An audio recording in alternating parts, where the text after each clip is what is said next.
ஒரு பள்ளிக்கூடம் ஒரு சாதாரணமான பாட வேலை.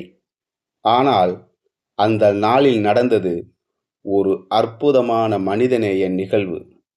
பாட வேலையின் முடிவில் ஒரு ஆசிரியை மாணவிகளை ஊக்குவிக்க ஒரு சிறிய தேர்வை நடத்துகிறார்.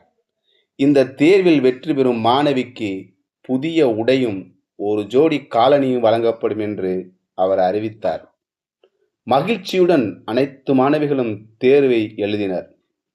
விடைகளை சரிபார்த்தபோது ஆச்சரியம்!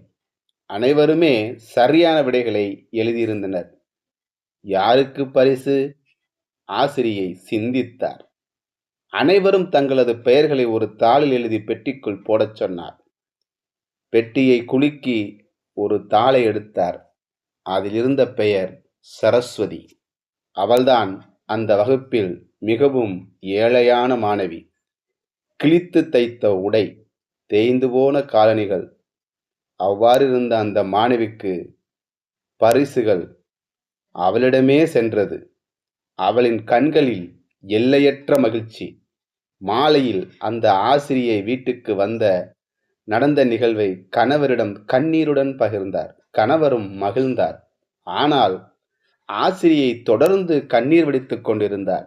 ஏன் என்று கேட்டபோது, நான் வீட்டுக்கு பெட்டியில் இருந்த தாள்களை பிரித்து பார்த்தேன். அதில் ஒருவரும் தங்களது பெயரை எழுதவில்லை. அனைவரும் வகுப்பில் ஏழையாக இருந்த சரஸ்வதியின் பெயரையே எழுதியிருந்தனர். அந்த கண்ணீரில் ஒரு பெருமை இருந்தது, ஒரு நம்பிக்கை இருந்தது. தன்னை விட அதிகம் தேவையில் உள்ளவர்களை முன்னிலைப்படுத்தும் மனம். அத்தகைய பிள்ளைகளாக நமது பிள்ளைகளை வளர்ப்பதே நமது கடமை. தேர்வில் வென்றது ஒரு மாணவி. ஆனால் மனிதநேயத்தில் வென்றது ஒரு தலைமுறை அல்லவா?